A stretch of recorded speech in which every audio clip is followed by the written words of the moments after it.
prince lives here. We got 10,000 lakes. But wait, the women are beautiful. To me they are. And we're not infested with pretentious movie stars. And it hit me, Minnesota is dope. If only simply for not what we have, but what we... Welcome to 10 Minutes. I'm Tony Scott. Joining the studio today, Peter Odney. Hey, Tony. How are you? You good? Are you recovered from Rochester? Just barely. Just barely? Just barely.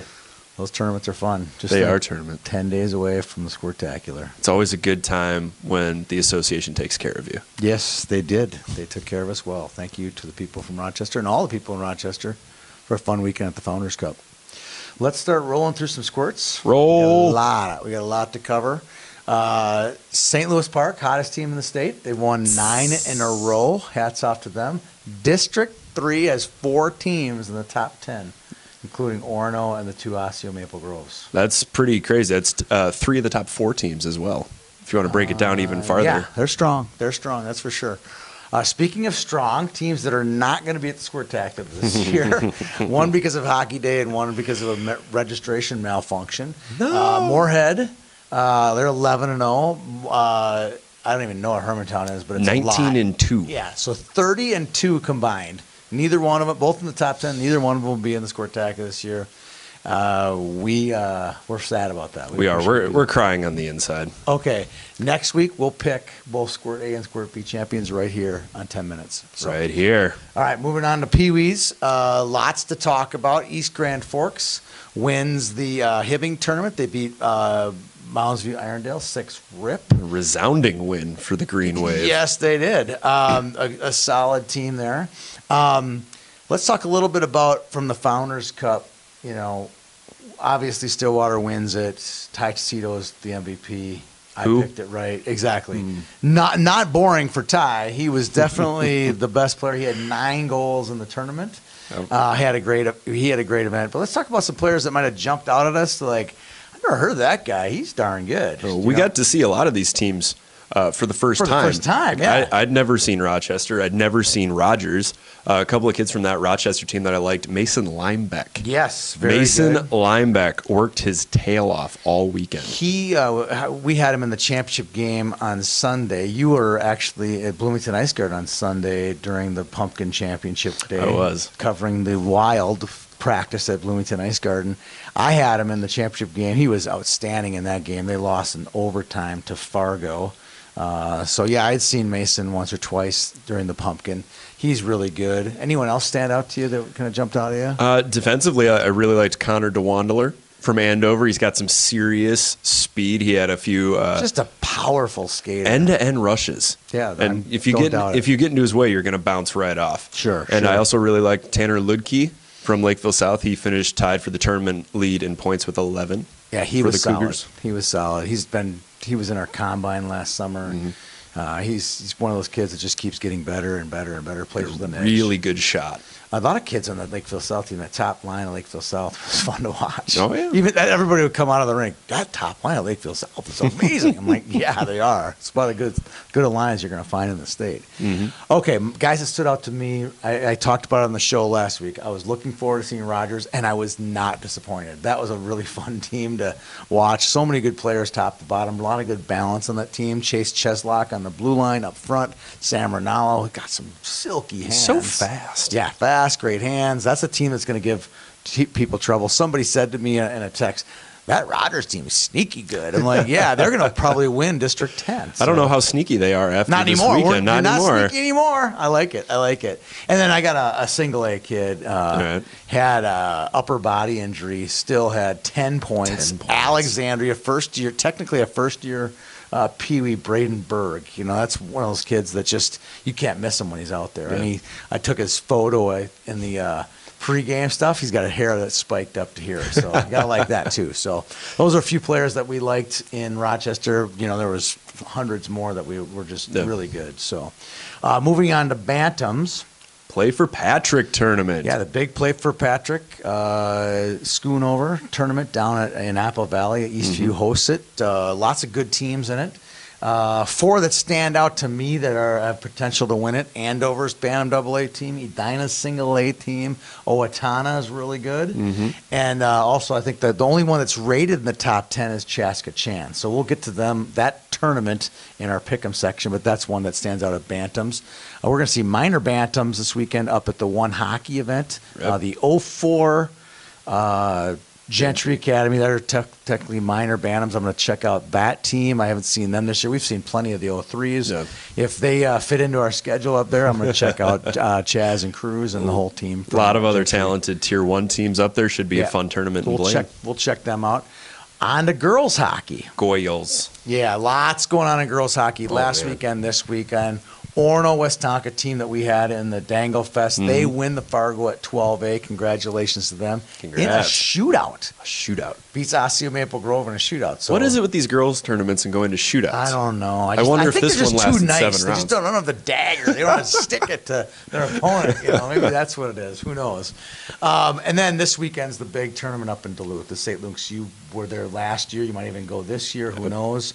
I think I've been there the past 2 years. Yeah, you are. 2 years ago, you were at the 12A championship game. It's a lot of fun. Yeah, it's a good nice event. tournament. They play some games at Amsoil. It's fun for the girls. Play It's a some great games event. at the deck, too. And usually really good competition. This year, we talk about the 12As, but because Andover and Edina are in it, there's really not much to talk about at the 12A level. I mean, to call it right now, those two are in separate brackets, separate pools. They'll be in the finals. Obviously, there's always a chance for an upset, but if you're betting on a couple of horses in a race, you're going to bet I'm on. not betting against those two teams. You're betting on Andover and Edina. Speaking of which, we're going to get our first potential crack at Proctor Hermantown and Edina to play. Also, Chicago Young Americans came up. I think they were runner-ups last year to Edina. So shout out to them as well. That one will be in our pick'em section. We have a good pick'em coming up on the St. Luke's 15A. Nothing on the 12A. Nothing on the 12A. Beat that one. We're going to leave that one alone. We're going to leave that one alone. Okay, boys high school. Dun, dun, dun, dun, dun, dun. All right. We got a couple fast risers. Who's your fast riser this week at boys hockey? My fast riser is a little bit of a surprise to me. It's going to be Rosemount. You know what? When you said it, I was like, oh my gosh! I was just studying up on Connor Kennefic, checking out some goal scorers who are doing well, and I was like, man, you're right. Rosemount is doing well, and Connor Kennefic's got like 12 or 13 goals. Who knew that Rosemount was 10-2 going into last night's game against Egan? Yeah, I had no idea they were 10-2. I did this morning doing some research. Wow, look at you putting in the extra man hours. I love it. Keep an eye on Rosemount, I guess. Here's a team that doesn't have the prettiest record, but boy, they got some pretty wins. Okay, St. Louis Park. They beat Wyzetta. Nice wins. They got some nice wins. They got a couple weird losses, but most of their losses are to top 10 teams. Here's a team that could eventually become the number 2 seed in Section 6, which, they win one game at Bloomington or Braemar. They're in the section final down at Mariucci. They've got quality kids at forward and a defense, and they're rotating Rash and Penny. One of the best goalie tandems in the state. It's a fabulous rotation. Yeah, it's amazing. All right, let's skip ahead and talk about some players that are a little bit off the radar. Some of the obvious ones, kids that, Jet Jungles gets the game-winning goal against White Bear Lake. We expect those types of performances. Absolutely. But some of these ones where we don't know who these guys are, we like to give them a little bit of pub. Do you want to go first with yours? Sure. I've got a kid. His name is Luke Kraus. I believe he's from Lake of the Woods. And Luke is currently leading the state in total points. He had 10 goals and 11 assists in a 3-game stretch. In 1 week. And I don't care who you're playing. 21 points in 3 games is 21 points in 3 games. So That's Luke impressive. Kraus is my surprise player off the radar. Here's one off the radar for you. His name is Jonah Bergstrom from Pine City. Jonah just scored his 200th point. Wow. Pine City, granted that their competition level isn't Lake Conference-like. Fair. But still, 200 points is 200 points. But more awesome for Jonah is that he does all of this with cystic fibrosis. So he's dealing with a disease. He has to do constant treatments on a daily basis, 30 to 50 minutes every day, and he's putting in the time at the rink, and he's getting rewarded with 200 points.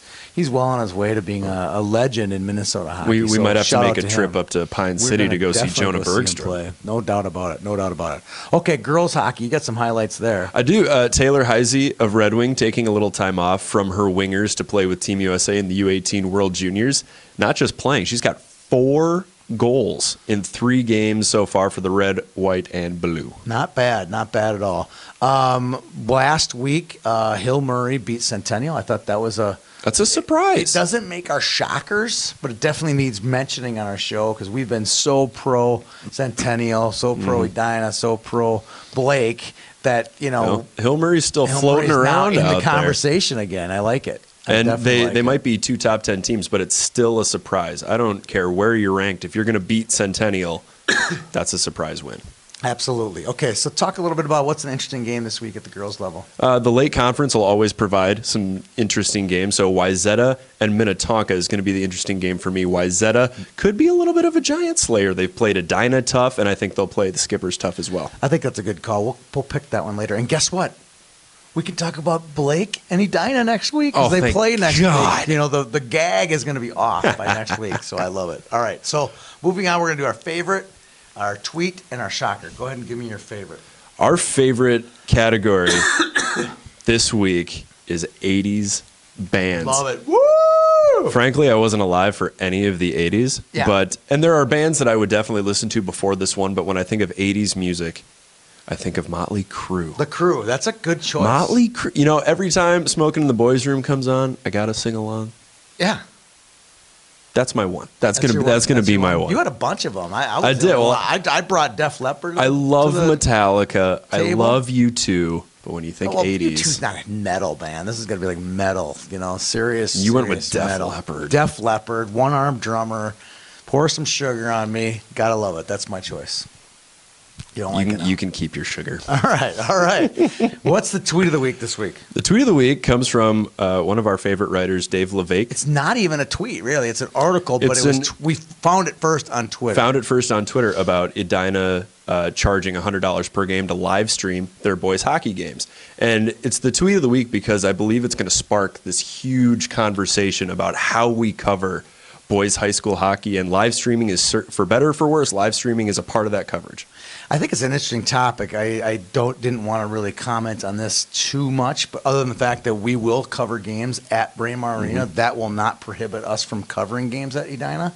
But it does also give you, from a business perspective, hey, well, we have game A and game B. Well, game A, we don't have to pay to get in and broadcast the game, and game B, we don't. So it definitely affects that. I think it's an interesting topic to discuss, and I'm glad we brought it up as a talking point today. But at the end of the day, when Edina plays Minnetonka, we're going to be Somebody's going to be there. I will promise you, if there's a number 1 versus number 2 type game, and we can live stream it, we couldn't at the Super Rink. I mean, at the Schwann, it wasn't Super Rink, but the Super Rink runs it. We couldn't because they had already had access to covering it. We weren't going to walk on their coverage of their own event. Right. We weren't going to go cover that, but we will cover that game at Braemar when they play. So. No matter your opinion on streaming versus dropping attendance, it's going to be a part of the conversation for a long, long time. It really is. And I think what it forces, we run the Hockey for Life, and we saw attendance wasn't good in some of those games. And I think part of it's Stillwater and Elk River are a long ways away. And they know it's going to be streamed. Why get in the car and drive and come outside in a 25 below degree weather when they know YHH is going to stream? I think it does boil down to the kids and the parents that are going to go to the games are going to go regardless. I don't think anyone's mom is like, well, forget it, I'm going to watch it at home. She's going to go to the game. The kids who really care about the hockey program are going to be at the games. Agreed. And I think there's another more in-depth way to cover this. We could do an entire show on streaming versus attendance. We really could. And we are pro-streaming, if you haven't noticed. We are pro-streaming. So, all right, let's talk about our shocker. What's the shocker of this week? All right, go boys high school hockey. Let's do boys There's first. so many games that were shockers, but this one, like literally my eyes popped out of my head when I heard this score. Especially looking at the score. Yeah. I mean, seeing that Andover beat Centennial, you would think If it was 2-1, I would have went, I would have said, okay, all right, it's fine. But it was 6-1? They put them away. 6-1. They got Hayden Brisger, Lucas McGregor. I mean, this is a club. And then Andover answers with Luke Cron, Charlie Schoen, Crone. Yeah. So Andover's got some players, but I don't know if anyone expected a win over Centennial. No. Okay, so what's our youth shocker? Our youth shocker is going to be Dodge County over Owatonna in Bantam A, Southern Minnesota. Yeah, but Owatonna was creeping up near the top 2-3 teams in the state in Bantam A, and to lose to an unranked Dodge County who they had beaten like 7-2, 7-3 earlier. Yeah, I mean, that's a shocker to me. I mean, that stood out as a big win for Dodge County, and I'm sure Brody Lamb had his hands involved in that, our reigning Wiz Wyatt winner. Congratulations to Dodge County on that big W. Well done, Wildcats. All right, now on to our pick'ems before we get to the booms and the game pucks. All right. All right, what's the first game? We're going boys high school first while I grab our game puck here. St. Louis Park Graceful. and Blake. I'm going to take Blake's. Oh, before we do it, do you want me to go over what we did last week? No. Oh, yeah. I went 3-1, and you went 1-3. I am now 18-11-1, and you're still well below the Mendoza line, or the 500 mark, 12-17-1. You know, Mendoza got a bad rap. You know, he was a good fielder, right? You're a good fielder. No. All right, here we go. So St. Louis Park, Blake. I'm going to take Blake. Well, which means St. Louis Park will likely win. There's a 75% chance. That's fair. I'm sorry, Bears. Yeah, okay.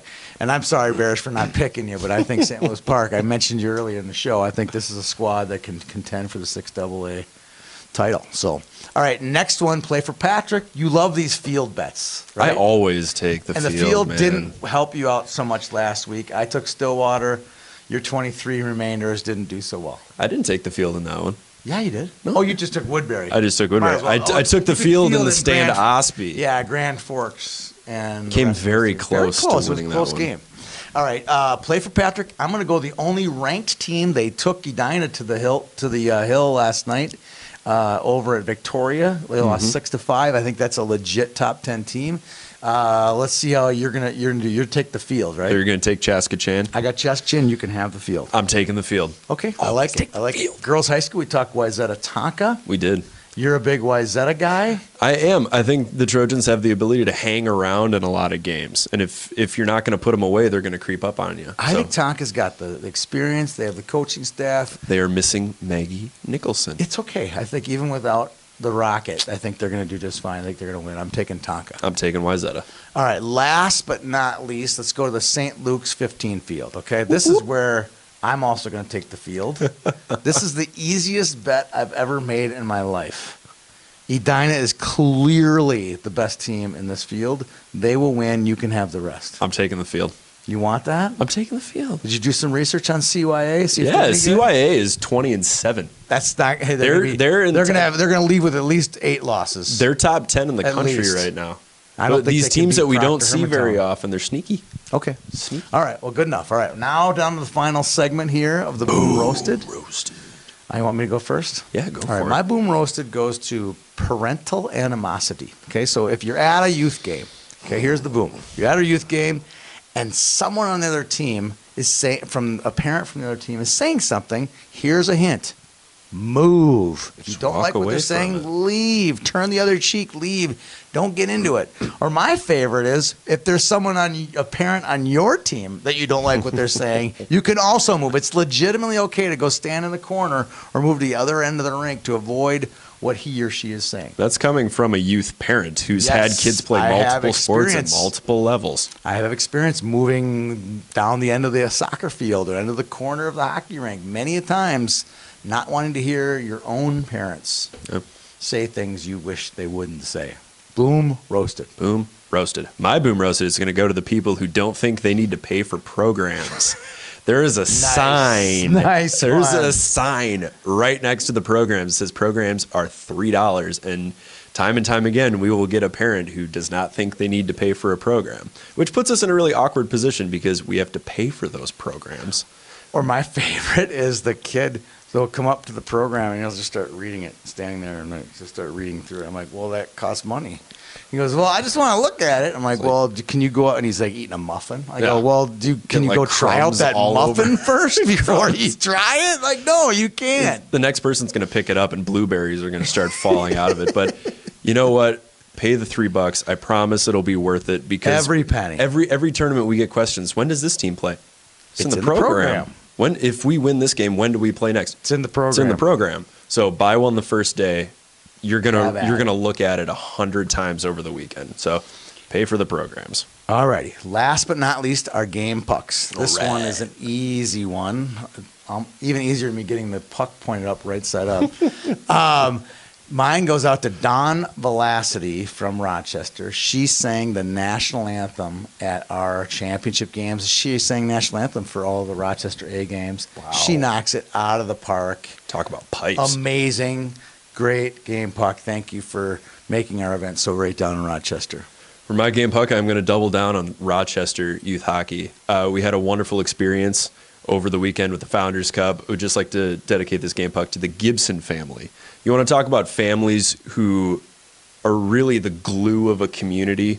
The Gibsons might be first in line down in Rochester. They were at the rink all weekend. Whatever we needed, whatever we wanted, it was at our fingertips. It's a very smooth experience. So game, Puck, goes to the Gibson family of Rochester. And I'll take it up a notch, and I finally figured out why they're so great. Pilar's mother, who has no tie to the Rochester Youth Hockey Association, cooked food for the volunteers all weekend long, and you see the apple doesn't fall too far from the tree there. And huge shout out to her for the great food and great the hospitality. Never felt more welcome in an arena. I agree. For Peter Odney, I'm Tony Scott. Thanks for joining our show today. We'll see you guys around the rink. And if you ain't gonna leave, cause this is where you're from, say St. Cloud, Minnesota, Mankato, Minnesota.